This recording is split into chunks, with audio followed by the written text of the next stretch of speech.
Hello and welcome to Ask Jim, hashtag Ask Jim, but Joel's not here this evening. We've got, my name's Emma, and we'll be kicking off our questions with our newest bunch of franchisees from our March session tonight, and I believe we've got some doozies waiting for you. I might say Joel is in Japan with his now fiance. He's just proposed marriage to him being accepted, so he's coming back. Congratulations, Joel. Alrighty, would you like to start with our first question? We've got a good one. Yep, jump up there. Okay. Am I good to go? Yep, you go for it. Okay. Yep. Jim, I have a question for you. What's your opinion on the future of Australia's economy? Will there be more differences between the have-nots and the haves? And what's your opinion on that? Yeah. Increasing inequality is something that it's a poison, and it's happening. It's getting worse. Partly government policies, partly because of the change in society. In the long term, I'm pretty pessimistic. There's a decline of character based on wealth and urbanisation, which is typical of a wealthy civilization like that of ancient Rome, and we're going through the same process. But I have a research project which is aiming to actually reverse that by understanding the biology behind it. So in immediate terms, yes, I think it's going to go worse, but I think we can turn it around. Yeah. Okay, cool. All right. Thank you. Wonderful. Good question. Thank you. Nobody's actually ever asked me that one before. You'd be surprised. That's a good question. Who's up next? Here we go, the next one. Hi, Tony from Jim's Car Detailing. Question, what car do you drive? And does it have a Jim's logo? No, I drive a Volvo electric and it's got no logo on it. Okay. Not a bad idea, Cool. actually. I probably should put a generic logo on. What do you reckon? You could, I absolutely, sort of had yeah. a picture in my mind of like an old Land Rover, like the Queen used to bum around in. This is the first time I've ever in my whole life bought a new car. That was just about 18 months ago because I wanted an electric car. And Nice. it's a very safe one for driving my family around. But yeah, I should put a signage on it. Why not? We could, yep. We'll I put wear it on this the shirt all to-do the list. time. People can't exactly, I don't exactly hide it myself, do I? Perfect, thanks. Yeah, good. Good. But the previous car I had before that, I gave to one of my sons. It was worth probably 10 grand. That was my typical car. I've never actually sold a car. I either give them away or take them to the wreckers. Next question. I know we've got some more on our list here. Anybody want to jump up? Feel free. Come on, don't be shy.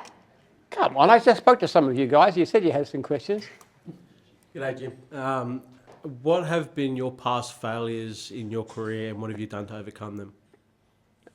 One of my worst failures is jumping into things I don't know enough about. If you go into an area that looks interesting, looks good, it doesn't work. Examples would be a holiday resort I tried to get going. It was really stupid. I had no idea what I was doing. Trade exchange, tried that a couple of times, really did badly. Gyms, health clubs, because it's a different kind of franchise. We did that very badly too. So it's been a few. What I found from hard experience is that you stick to things that are related to what you know. Because the stuff we do like mowing, cleaning, pest control, dog wash, they're all very similar. They're all service businesses, similar software, similar systems. So we understand that so we can jump around a lot. And apart from that, the biggest mistake I make is choosing the wrong people. Sometimes you make really bad choices and that can cause a lot of damage. The hardest thing is to find great people. It really is. Thank you. Yeah, good question. Alrighty.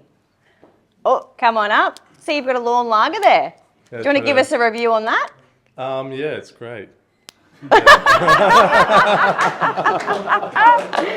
You're pronouncing. No, I've heard a few good reviews this week. The aftertaste is a bit weird for me, I'll be honest. But otherwise, I don't mind it. This is a craft beer. This is not your Coopers. This is not your mass market. This is quality craft ale. Okay. Never tasted it because I'm believe not a you. drinker, but they tell me it's very good. Anyway, whatever. There you go. All right, my question is, so you said ask a bizarre question. I said the better. Yeah. Oh, yeah. All right. Do you believe in aliens and who made the pyramids?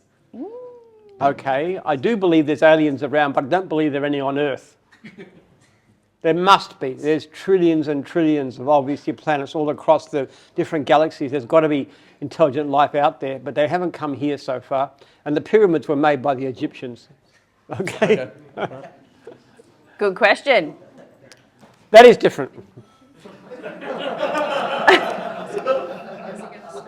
I don't know if I've ever heard a pyramid question before. I've never had a pyramid question. Yeah. Actually, that's what I was saying at dinner time. I said you could ask a question nobody's ever asked, and you did. So Well done.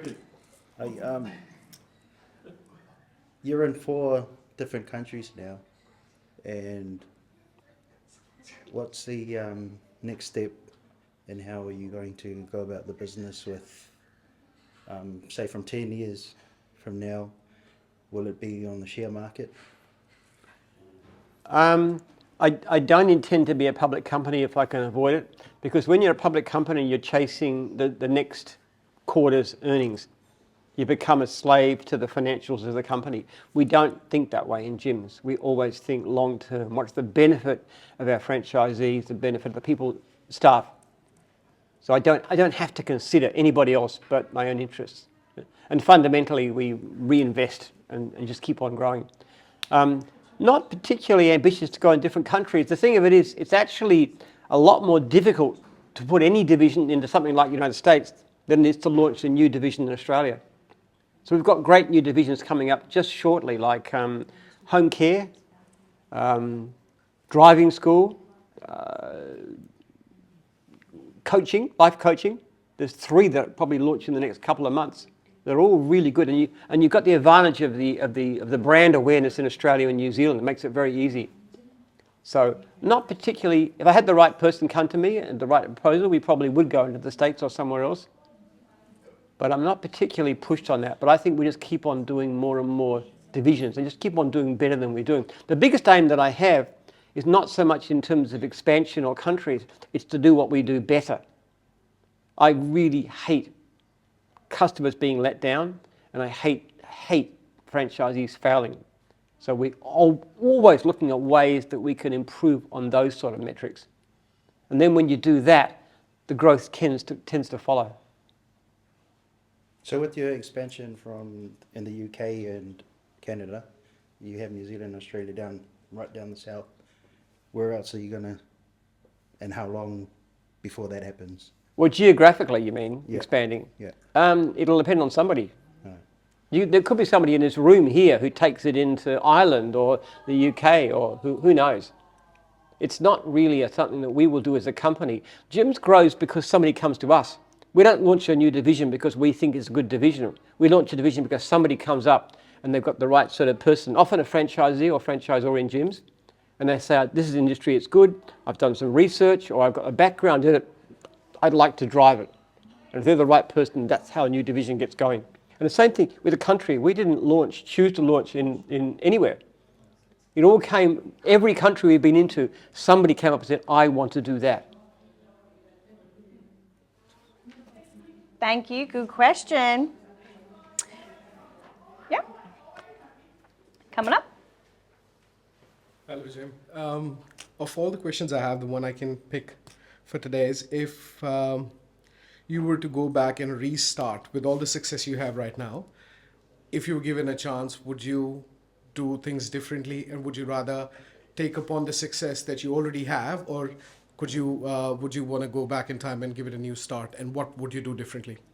Okay, I'd never go back in time. There's a film called About Time. Have you ever seen that one? It's an English film, and what they have this power. They can go back. They go into a darkened space and they clench their fists and they can go back to a time in the past. Anybody seen that film? I really like it. It's one of my favourite films, and it works really well to take care of certain things.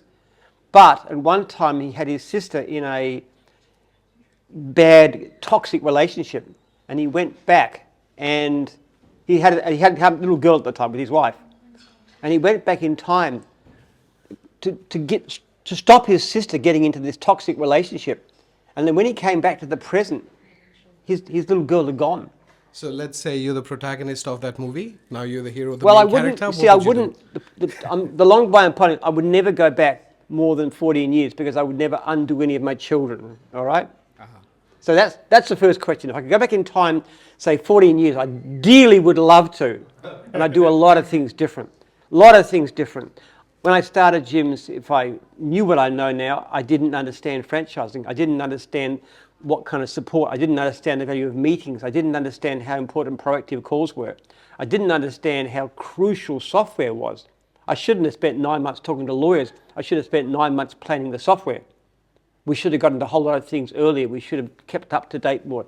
There are so many things. There's so many people that it's very hard to find the right. I made a lot of mistakes. There are so many things I would do differently. I would reckon if I could go back in time, if I could go, forget about my kids, of course, because you have to go past that. But if I could go back to when I started off franchising and attend the training session we've got here now and sit in the back as this time traveling person, it'd be fantastic. I get here in half the time because there's so many mistakes I made.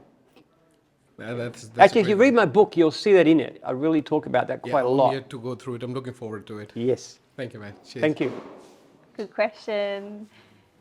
We've got a few online. I've got Abdullah here. I've got cleaning experience and I'd like to get a job from your company. Where could they find a job from us? Seek? Jump on Seek, see what's available. I think there's a place on the website they can actually put down. They just email the company and say they're interested. There's a place. Sometimes we have workers. A lot of our franchisees need workers.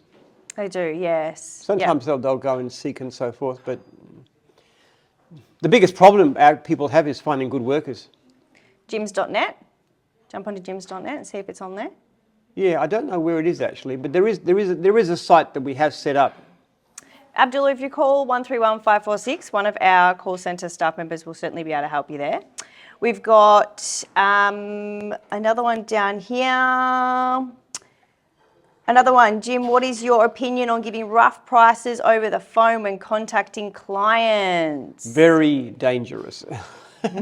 Because what happens is you'll ask a person, say, about their lawn, about a rough price. Yeah, what's it like? Oh, it's in really good condition. You know, it's not a big yard. It's just really, okay, your price would be approximately whatever, say 70, 80 bucks and stuff, and you turn out the grass is that high. And it's like half acre. I mean, people just, and then you say, oh no, but you told me on the phone it was going to be so and so. So it's pretty dicey. We'd rather not do it. All right. Is anybody else got a question? Do you want to jump up? Yeah, come on up. I have a question now, Jim. Yes. I wasn't going to ask Jim a question because I thought that I've been here before. So, but my question is. How long have you been with us? 10 years now? Over 10 years. So, yeah. In another division. So my question is, what do you see the gyms group look like? How do you think that might look like in 10 years from now? Well, like I said, what I hope to see is improvements. I hope we can do what we do better. I want to, with software, with the Gym's Job software, I believe, used properly, we can cut our complaint rate in half. And that will dramatically increase the flow of leads and also increase the prices that we can charge. That's one of the major things.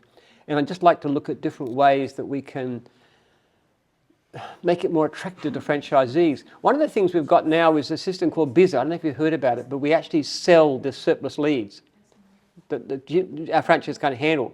This year we'll probably make close to $1 million. Now all that money is all the profit is going to go back to the franchisees. So we're actually looking at all the things we're going to be able to do. You know, give franchisees really cheap holidays, big screen TVs, all kinds of stuff. We've got these plans to use this money. So we just want to do more and more to try and make it attractive. We want to make our software better so you can run your business more smoothly.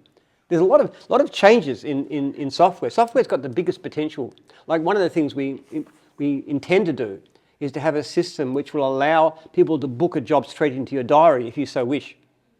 So instead of somebody ringing up and saying, we'll say somebody will call you, they say, Bird will be there between 2 and 4 this afternoon because we'll know from the diary where you are and how much time you've got available. So which will really cut short the process. And I think improve the conversion rate. So things of that nature. The ability to be able to put regular clients on the market and just sell a half dozen as a group, and then other people can get in together and you can do it jointly. That way you can sort of, pay off your franchise fees by selling surplus clients and then take more close to home. There's a whole stack of things that we can do that are going to really, really improve things. That's my biggest plan. Something that I see a big difference in the last 10 years is with this, it's about everyone networking together. That has been, because when I came, it was more, everyone was like your competitor. That's how it felt, where what I've got a big feeling from this last couple of days is everyone's encouraged to network between yourselves across divisions, to be able to cross market and pick up work from each other, like be each other's allies rather than thinking that someone's your opposition, even if they're working in the next territory. One of the things I very often do is when a franchisee is starting, if they're a bit quiet for work, they want to do pay for work guarantee, which is offering free services and getting franchisor pay for it. One of the things I do is give them a list of all the franchisees from other divisions in their service area. So, for example, there was a cleaner today and was a bit short of his pay for work guarantee. So I said, look, there's 280 franchisees from other divisions in your service area. Here's the details. Contact them and see who needs a free service. Because once you do that, if you do a free service for somebody, first of all, they might become a regular, but they can also recommend you to somebody else and refer you to somebody else. So you're right. And I think that has been one of the biggest changes that I've seen, is it's like it's more we're working as a team together. Yes, we are all in different divisions, but let's network and let's leverage off each other. We have had a system in the past where local franchises can get together, one from each division. We had a group just around here, and they used to meet at McDonald's every fortnight for breakfast, but they never last because when people start doing that kind of stuff, they get busy very, very quickly. Yeah. So that was my It's a good notion. Good Thank question. You. Anybody else want to jump up? Yep.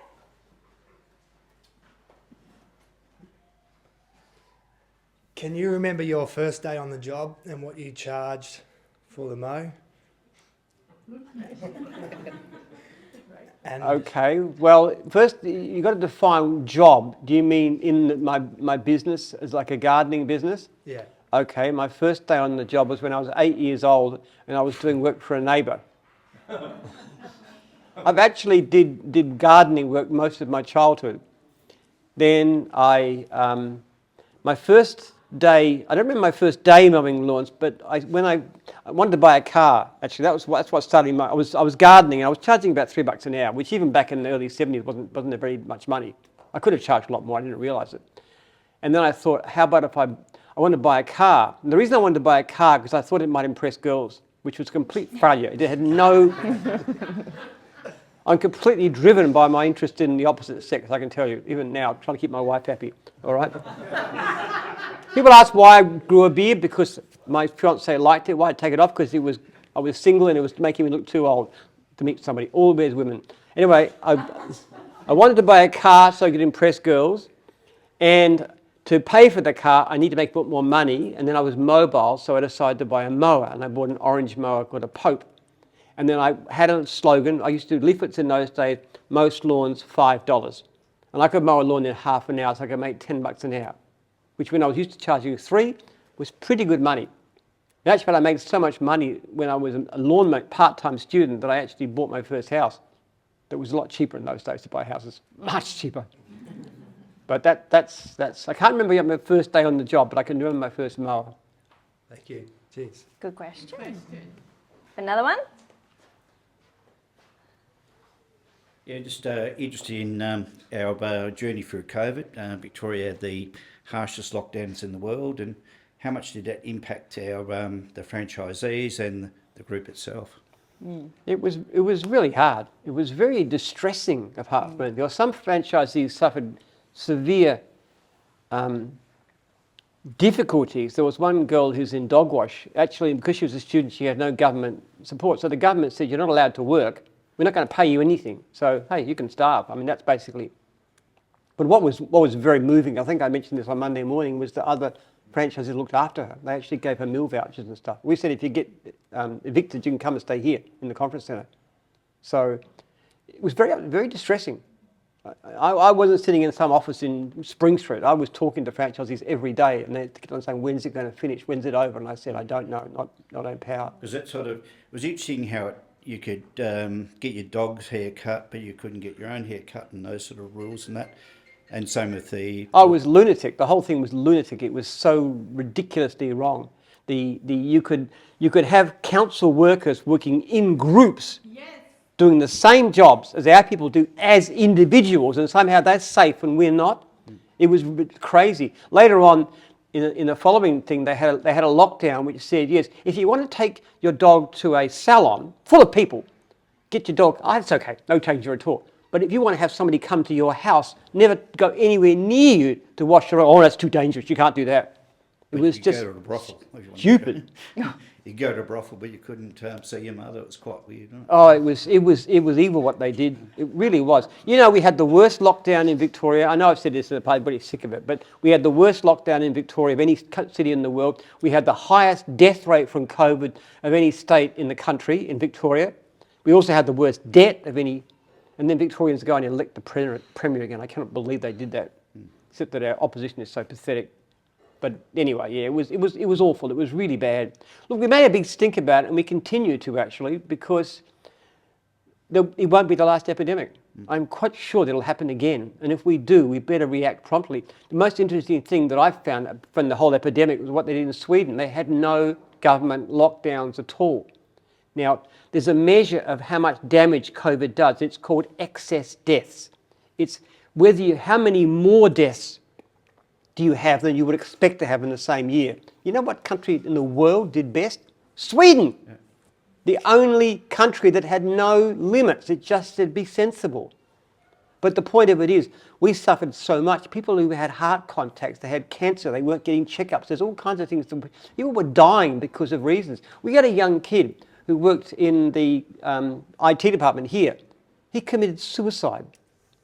Basically, he had problems, obviously, but that just pushed him over the edge. It was awful, the degree of suffering it caused. It was so stupid, it was so senseless. And we took the state government to court with a test case to say, what was your reason for locking down sole contracts? You know what their answer is? We don't have to give you a reason. Yeah.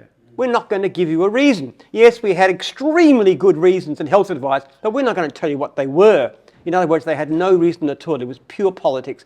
Daniel Andrews got up there and said, what can make me seem strong and secure and safe and maybe get re-elected? I know. Let's shut down all the independent contractors. Yes. Who cares about them? Power. And you know what he said? He said, you can't get your lawns mowed and your houses clean. You know what that means? You affluent, inner suburban, intellectual, elite supporters, the greenies, all those people, you can't get... I'm concerned about you. The poor saps who go out there day after day mowing lawns, cleaning houses, you're beneath contempt. This is a Labor government. How evil was that? It still makes me mad. Anyway.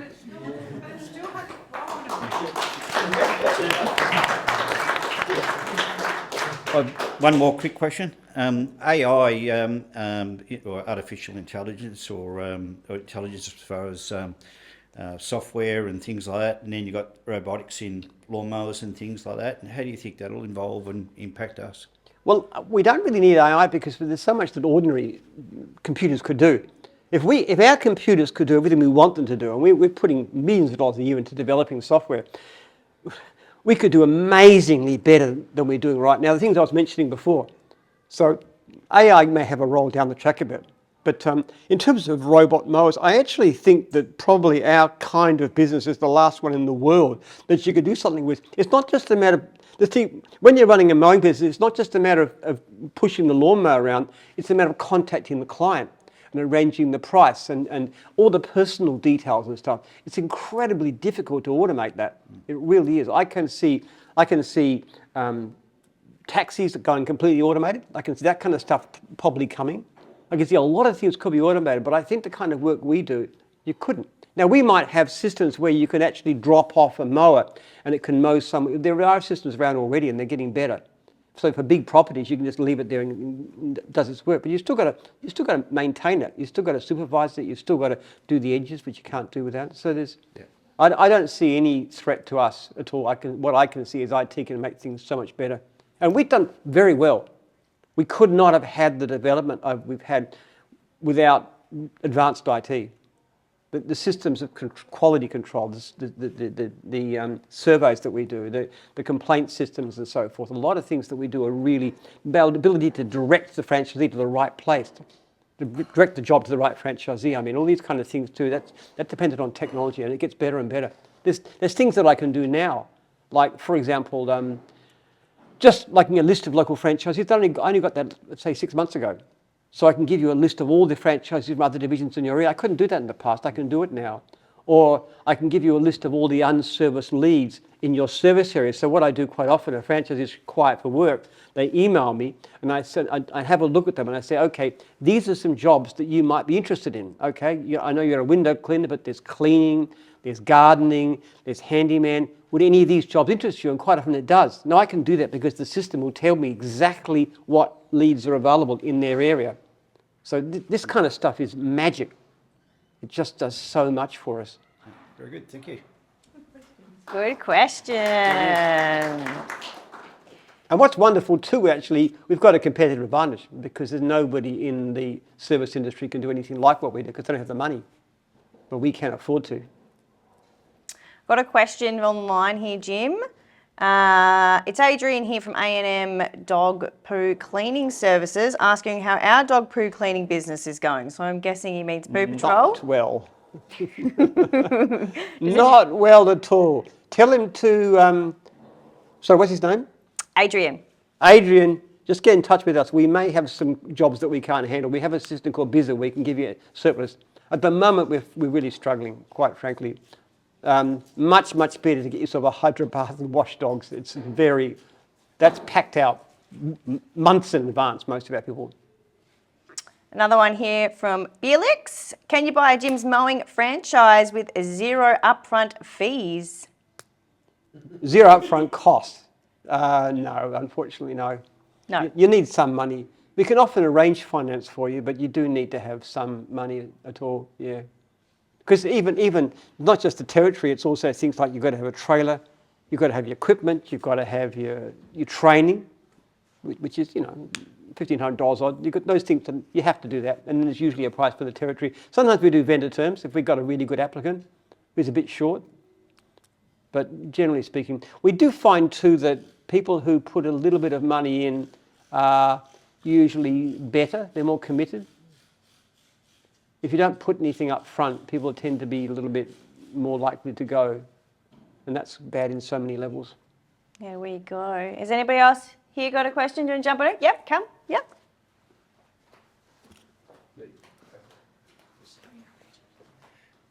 Hey Jim, I'm Richie. First of all, I want to know, so over this week of training, everyone here is some way met you.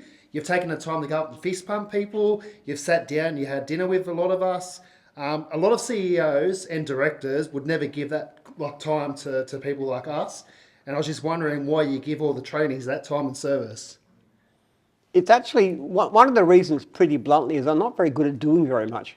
Honestly speaking, if you look at the jobs that people have around me, like people like Rocky and Emma and Joel, and they're all better at doing their jobs by far than I could ever be. There's limited things that I'm good at. So I actually have more time than you might think. But it's actually incredibly useful because I'm in contact with franchisees all the time and I can help people, which is a really joyful thing to be able to, like I was mentioning before about somebody who's failing in business, and I can actually make some decisions that's going to give them a successful business by helping them to move divisions, for example. But also, I'm finding out what's going on. I know what's happening. Why are people failing? Why are they struggles? What can we do about it? How can we change it? And we're always changing things. You don't know that if you don't be in contact. So actually, in fact, the biggest problem I have, and I said that to you on yesterday morning, is people don't contact me enough. Sometimes I get people who contact me and why on earth didn't you contact me weeks ago? Because there's things we could have done. We had one particular guy who was complaining that 18 months ago, he is an ex-franchisee, that he got a bad deal on selling his business. I said, why didn't you contact me at the time? Why don't you leave it now when the franchisor who's involved has left the system? So what am I supposed to do? Why didn't you contact me at the time? So actually, the hardest thing is to try and persuade you. And one of the reasons I do go around and do fist bumps and stuff is because when you've actually met me, I'm not so scary. Is that right? 100%. So you sort of have a feeling that you matter and that you can contact me if you need to. And people do. I find, for example, in Canada, where I don't meet people, they're less likely to contact me. Sometimes they do, but much less often because they haven't met me. Yeah, okay. Another question. So when you, obviously over your time of doing all your mowing, have you had any customers like ask for any strange requests? Like, i.e. people maybe trying to hit on you or asking you to mow their lawns with a shirt off for extra costs?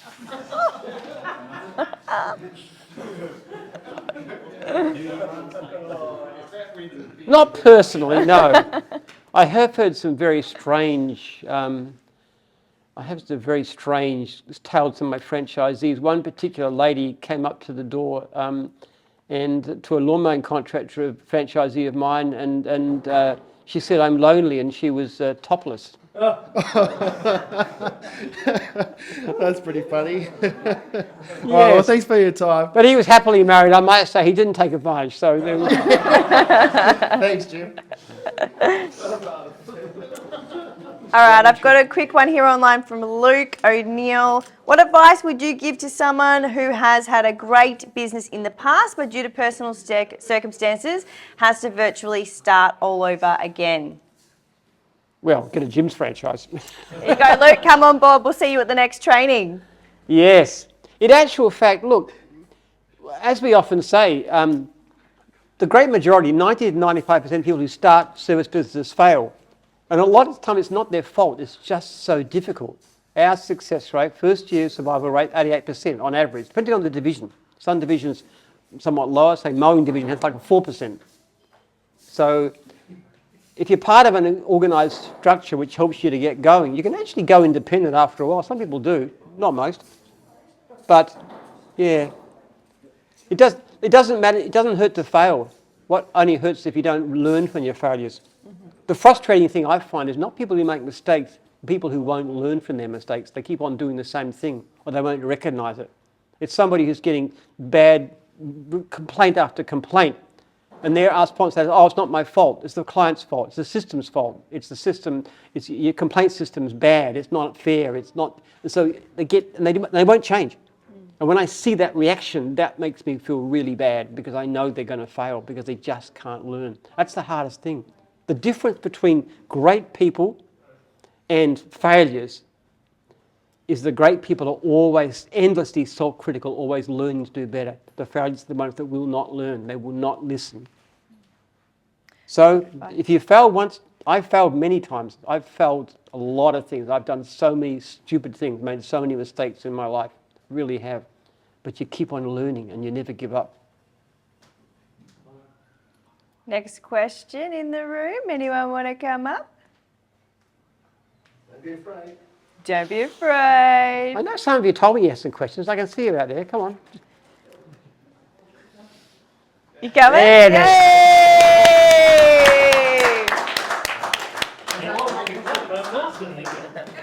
Here's a man with a good Jim's beard. A little more hair than I used to have. I see tons and tons of support early on, like obviously starting out from nothing, it's going to be hard for the next 12 months, but it's obvious there's the support everywhere for that.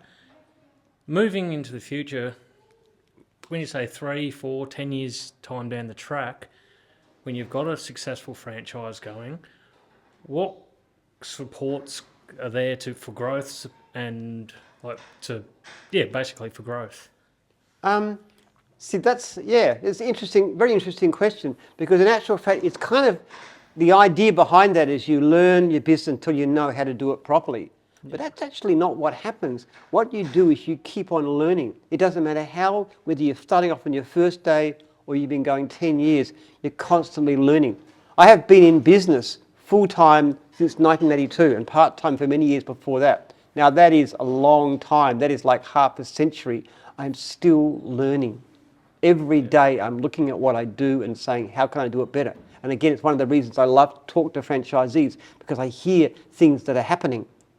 And there's virtually not a day go by I don't think about it, not a week goes by we don't change something, some small thing to say, how can we improve what we do? Like, I'll just give you an example. This is today. It's not about franchise, it's about staff.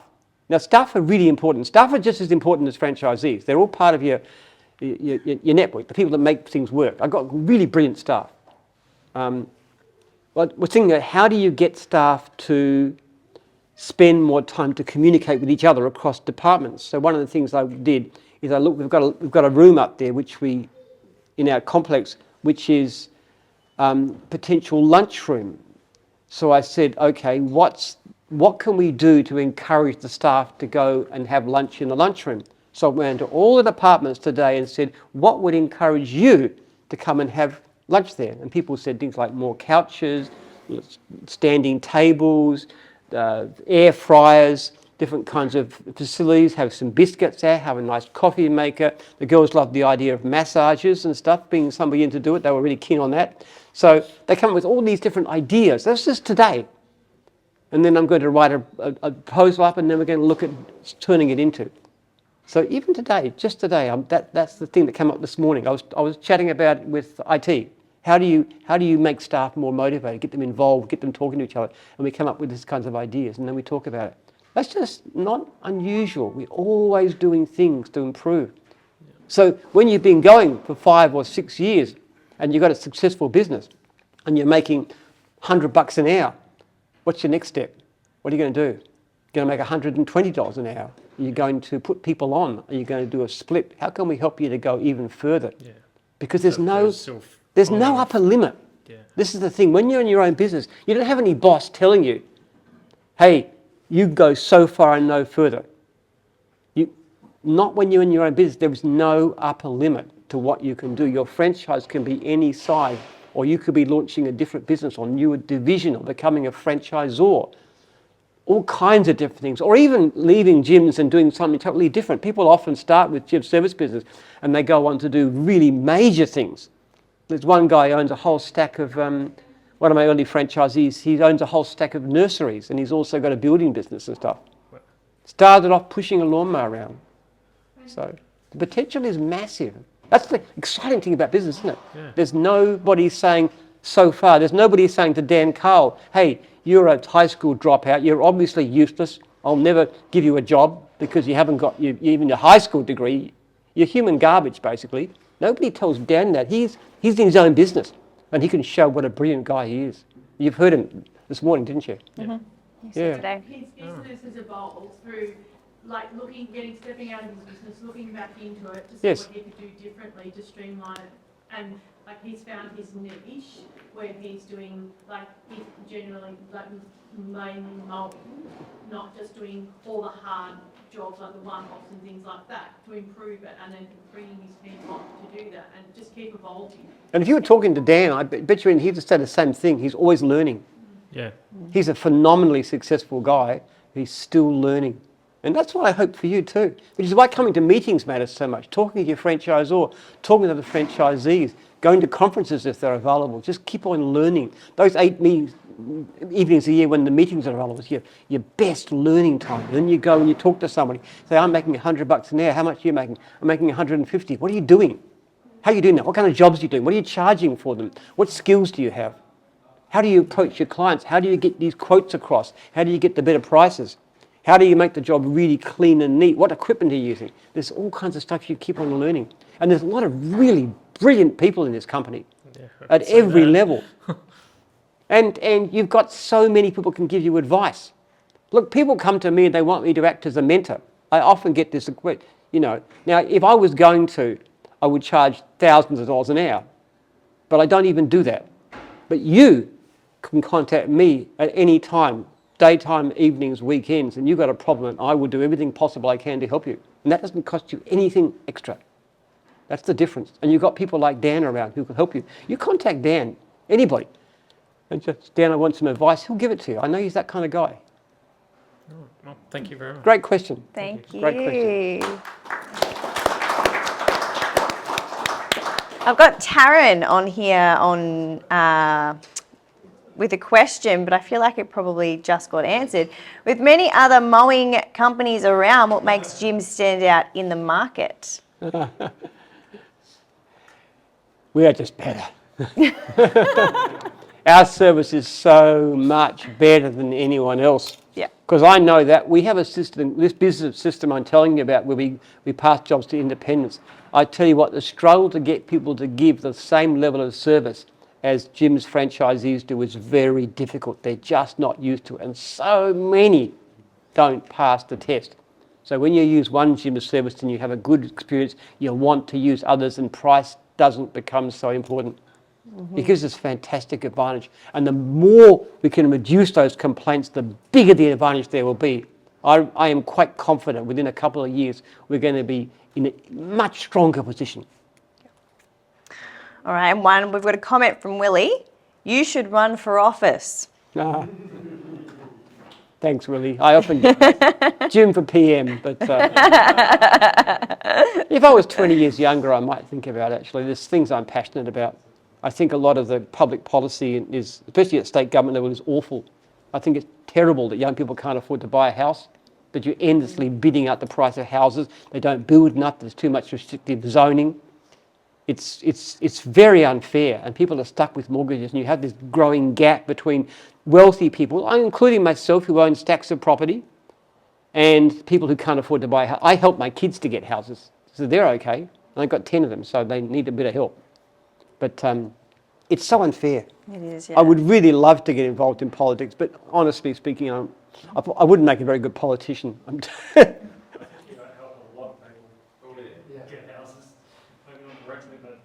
Oh, we do. We do help you buy a house by giving you a good business, that's for sure. We reckon we've created more millionaires than any company in this country by far, because it's not uncommon. I often talk, one of my favourite jobs is I ring up my 10-year veterans, and 10, 20 years, on these big anniversaries, and I often ask them what they were doing beforehand, their situation. And you get stories like somebody who came in, like he was 50 years old, was broke, had nothing. He's now got a house, he's now got a boat, his life has changed dramatically. I hear this a lot. Can I just touch on that? Because we came in and we had our own financial crisis, and I talk about that and share this with people. So we lost over $700,000 overnight, okay? And Wow. we came into the business, and everyone was like, "Oh my God, that's terrible." I said, it's only money at the end of the day. But we had our mowing franchise, and in a 5-year period, we bought 3 rental properties, and I sold them, the last one in October last year, and we made a profit of 500 grand. I've now invested that money elsewhere, and I talk money, dollars and cents, so people know what the figures are, because how much did you make, whatever, like that question, how much are you going to make when you do a job? And that's what we've done in a very short period of time. So it is doable. So yeah. There you go. And it's thanks to the business, like the mowing business, because we probably wouldn't have been in that position. So through our biggest, do you know what I mean? That we entrusted someone to handle money for us. And I accept responsibility and accountability for allowing that person to do it. Because if that person had made me $1 million, we would have taken that and walked away and been really happy. The fact that we didn't have a good outcome, my business partner was very blaming that person. He was happy to go and stand in the Centrelink queue. And I said, no, you're not. You're going to put your pants on, you're going to put your jeans mowing shirt on until you can get out there on that mow, and you're going to fucking mow lawns, and we're going to turn this around. And we did.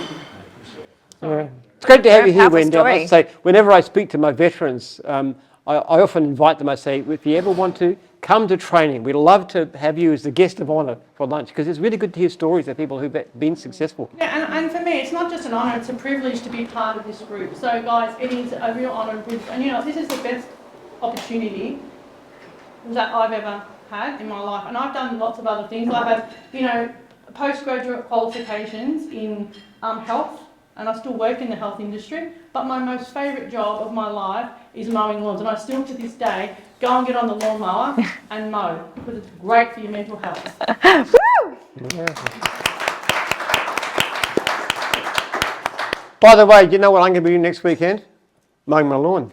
I've actually got, I don't do it here because it's a ride-on job, but I've got a farm and there's an area around the house and I've got a push mower. I actually mow my lawn with a push mower. I enjoy it. It's good therapy, isn't it? It's important to do what you love. If you like doing the job, it's not that, it's good. But it's also very good thinking time. Yes, it is too. What are your other interests, like other social interests or hobbies and pastime, and what things do you like doing? Surfing or? I keep fit. I either play racquetball or I run and lift weights and so forth. So I do a half an hour of vigorous exercise a day. That's, they call it a hobby, but that's what I like to do. I spend a lot of time with my family. I got a marvellous wife. I adore her completely. I mean, 23 years, we're still in honeymoon, which is pretty special. I showed you some of her picture today, didn't I? So she's quite gorgeous. You wouldn't think she's Anyway, enough of that. And I love and I go and see tomorrow night I'll go and see some of my kids and one of my grandchildren. I live across in Northcote and I order some food and we talk and have fun like that. I love reading. I love listening to talking books. A couple of books a week. I'm always learning and listening to things. I read a lot, magazines, Economist, all kinds of things. And sociability, church. I've got a church people that we mix with. We have what's called a life. I run a life group where we mix with them. So I've got a very full life actually. I don't get bored. I spend far too much time playing computer games, I have to say. Probably in the order of an hour a day, I would say. I'm ashamed to admit it, but I do. I'm not. What kind of games do you play? Well, actually, pretty silly games. There's a sort of risk version called Conquest, which I play. And I don't know why, I just like it. It's a quick game though. You can play it in like 15 minutes. So it's sort of something you can have a bit of a break from emails and stuff, get my emails done, then play Conquest for a while. Or there's a game called Slidress, which I play on I played that one where you have these little blocks that get, or sometimes word games, like there's a version of the word game like Scrabble that I play. So simple things like that, mostly quick games that you can play just in a short time. I don't want to get stuck playing. I mean, if I play something like Age of Empires, where I usually like to play the Greeks and go beat up the Romans. But that takes hours, and you don't want to do that too often.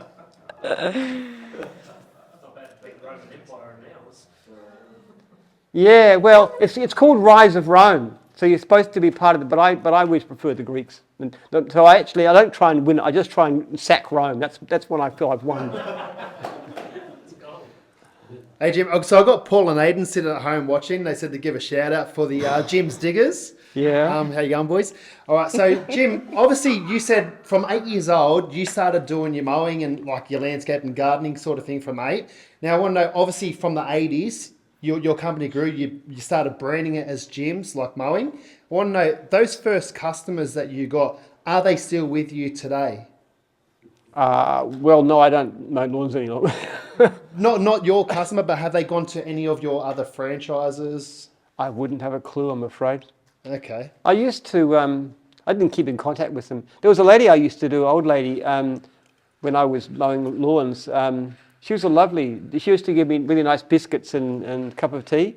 And she told stories. She actually knew Bob Menzies. I don't know if you go back. You remember Bob Menzies, the Prime Minister after the war? She knew him before he was Prime Minister, when he was quite a young man.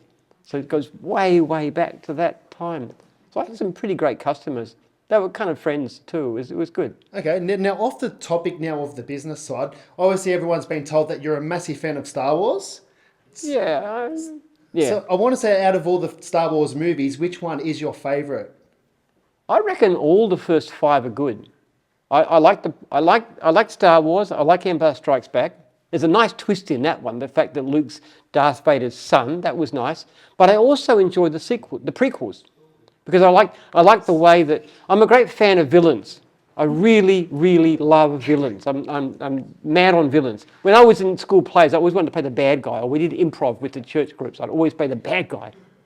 So I really love Emperor Palpatine. You know, how does a senator become the galactic emperor? This is really interesting to me.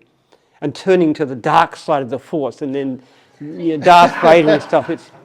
My heroes are all like in Spider-Man, the Tobey Maguire ones. I love the bad guys. I love the Green Goblin and Octo Octavius, those kinds of guys. And I love Monty Python Monty Burns in The Simpsons. So I'm a big fan of the bad guys. Okay, so if they ever made a new Star Wars and they came to you and asked if you were to star in it, would you be up for that? No, I'm not an actor. I enjoyed doing improv. Improv is really fun. That's where you entertain kids, and you have to make it up as you go along. But that's just being able to think on your feet and play to the audience. And that's really fun, because kids are a great audience, because you can see what's engaging them and you do more of it. You change it.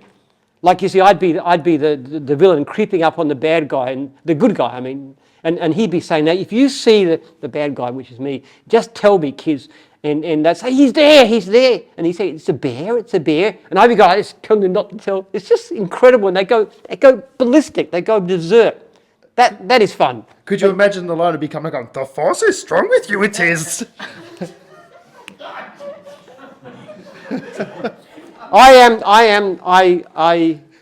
enjoy it. Actually, do you want me to, I love accents too. I'm really good. I love enjoy this. Do you want me to tell you about one of my jokes, which it's got an accent in it? It's about a prisoner of war camp during the Second World War. Have you heard? Who's heard this one? Anybody heard this one? I don't think I've heard this one. It's a POW camp during the First World War, and the commandant of the camp has this grandfather clock, and the grandfather clock stops working. So he calls the prisoners together in the prison yard, and he says, "Prisoners, I have a problem. I have this grandfather clock, and she will not work, and so I want you to be my clock. So, on the word, I want you to go tick tock, and you will be my clock, and so I can go to sleep. Okay, starting now. Tick tock, tick tock, tick tock, tick tick. The word is tock.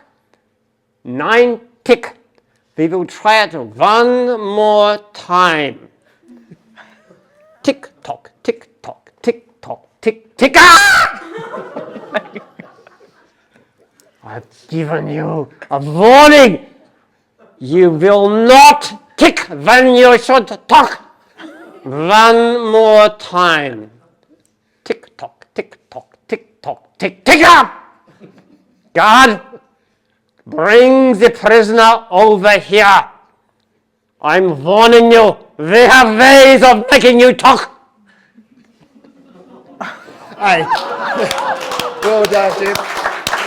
Now, I know the question I asked if you would ever be an actor on a thing. Now, you said you're not an actor, but I mean, that was a pretty good That's act. over the top. That was pretty good. So You know what I used to do too? When I was in school, we did this play, and I was Munro Murgatroyd, the evil villain trying to take over the school, which was a fantastic role. I loved it. And one of the things I had to do was to practice my fiendish laughter. So I'd go under the shed under the house, and I practiced this laughing, and the neighbours would say, "What on earth is going on? What's that noise? What are you watching on television?" And then I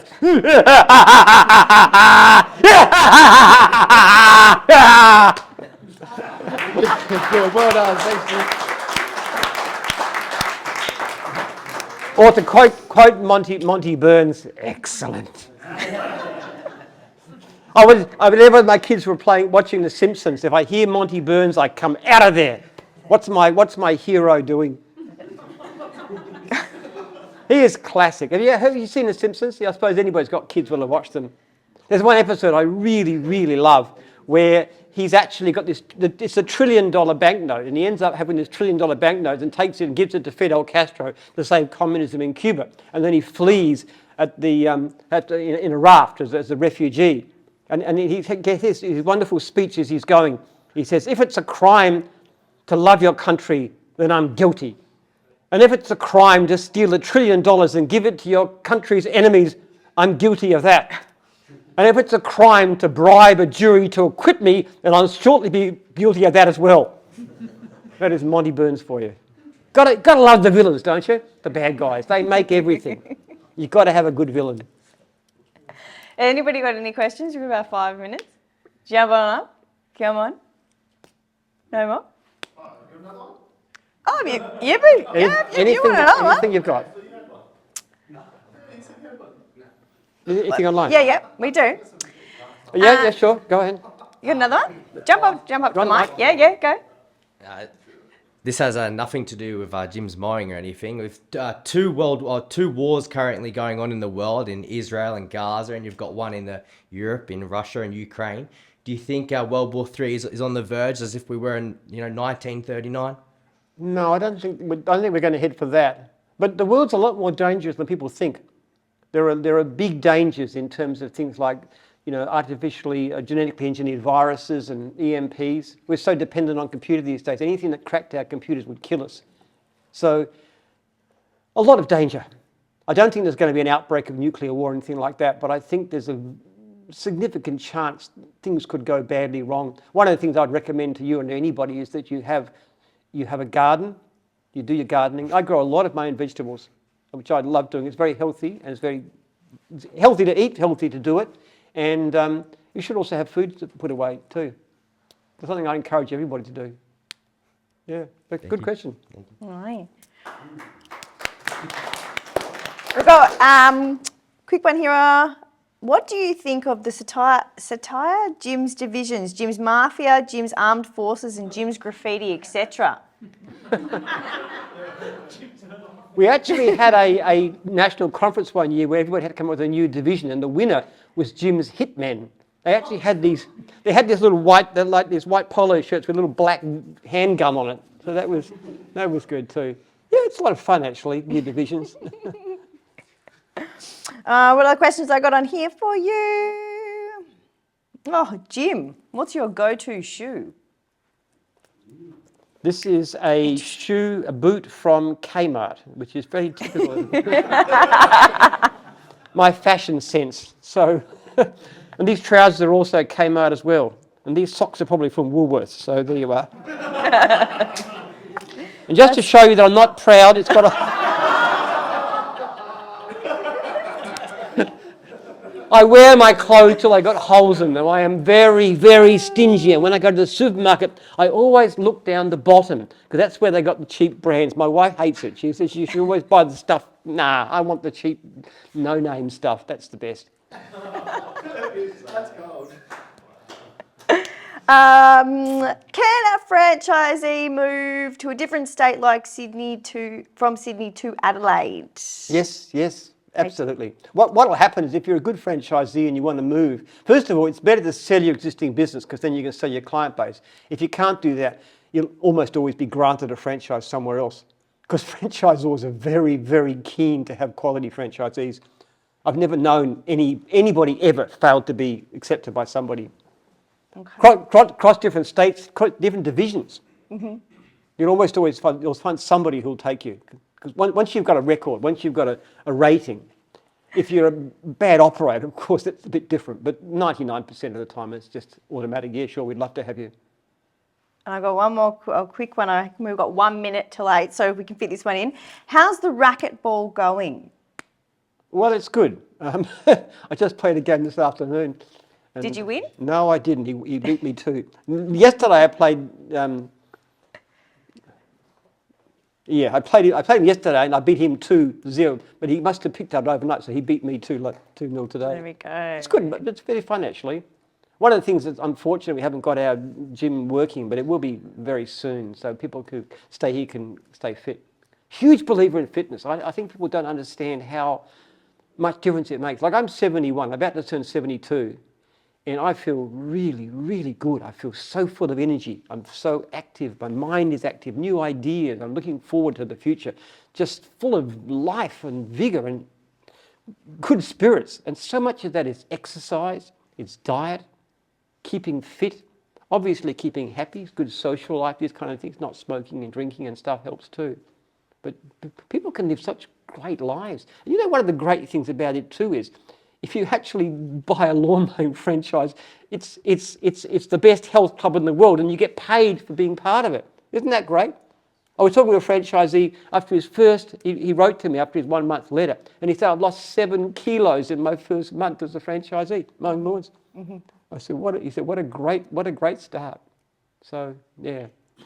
You actually find that it's funny, people think that the best jobs, the happiest jobs are those that pay the best, like being a sort of investment banker or a lawyer or something like that. In actual fact, happiest people tend to be those on physically active jobs, like being a gardener is one of the absolute top ones in terms of lifestyle satisfaction. Florists also rate high, even construction workers high. Lawyers are right down near the bottom. It's interesting, isn't it? Gets the happy hormones going. Yeah. Physically active. We were evolved to be physically active. We're not evolved to sit around in chairs all day staring at screens. Even when I sit on a rubber ball, which I can move around a lot. I'm a very active mover, and I get up and walk, and I walk around the office. I average, apart from exercise, I walk about 5,000 paces a day. I don't aim to, it's just what I do when I check it. So you've got to keep active and great diet. Plant food. I'm a great believer in. When reading this wonderful book called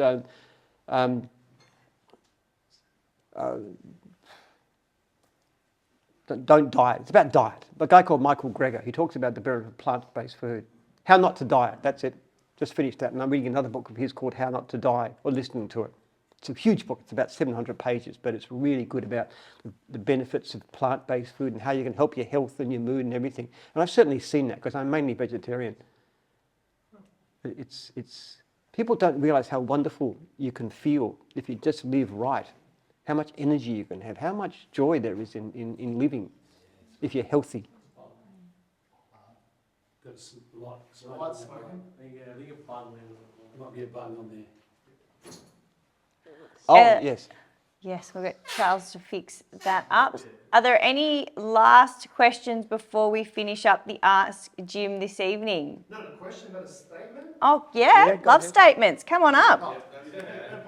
Finish the night with a good statement. This is for Kyle, because Kyle was a bit embarrassed to get up in There front. Kyle was a little bit embarrassed to get up in front, but what he wanted to say was he just wanted to say, like, on behalf of everyone here as the trainees and stuff, everyone just wanted to say thank you, Jim, for allowing us to buy into your name and into your brand and into the business.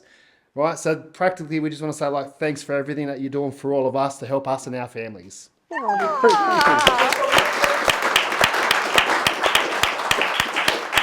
Thank you, Kyle. Even if you didn't have the guts to say it yourself, that was